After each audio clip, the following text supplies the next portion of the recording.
So let's talk about PC hardware for a bit. Where I'm going, what upgrades I'm planning, what builds I'm making, where does the future of my current build, where is it going?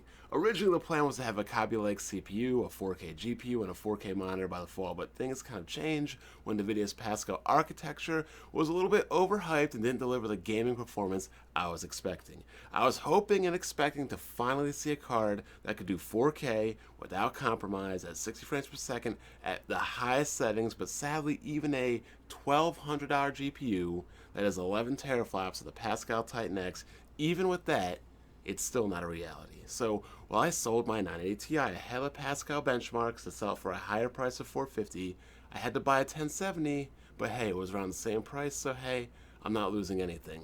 But in the end, it's a slight upgrade without spending any money.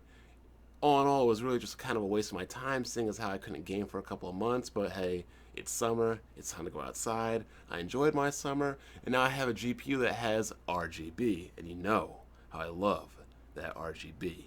So here's the hoping that the 1100 series and Volta comes out next year and gets the job done, and also deploys HBM, high bandwidth memory. If not, then here's the hoping that AMD can build something that can do 4K the way I want 4K to be done.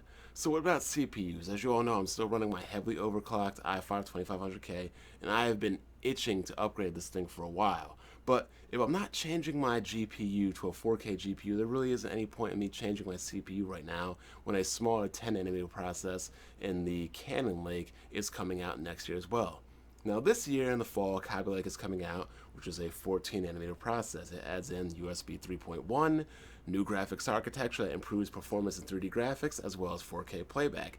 But next year, hopefully the year that Volta can deploy HBM and actually finally get 4K, 60 frames per second, max settings, headroom, and maybe a more reasonable price, Cannon Lake is coming. That is a 10nm process. This was supposed to come out this year, but got pushed back to fall of 2017 because Intel was apparently having some difficulties. I don't know. And in 2017, Ice Lake is coming out, 2018, Tiger Lake is coming out, and they're both going to be built on the same 10nm process that the Cannon Lake is coming out on. So I'm not going to be upgrading to a 4K GPU, and there isn't any point upgrading to the Kabylake when the new 10nm Cannon Lake will be coming out next year. Now I know a lot of people are saying, hey, you can get 1440p. You could do 1440p right now with ease. Hell, even my 1070, even the 980 Ti could do 1440p. But I just don't feel like shelling out more money for a 1440p monitor when I know for a fact that probably next year I will be upgrading and buying another new 4K monitor, HDR, all the bells and whistles, G-Sync, whatever. So in the meantime, I guess it's just going to be the 2500K, the 1070, and yes, DSR. So, in other words, game on.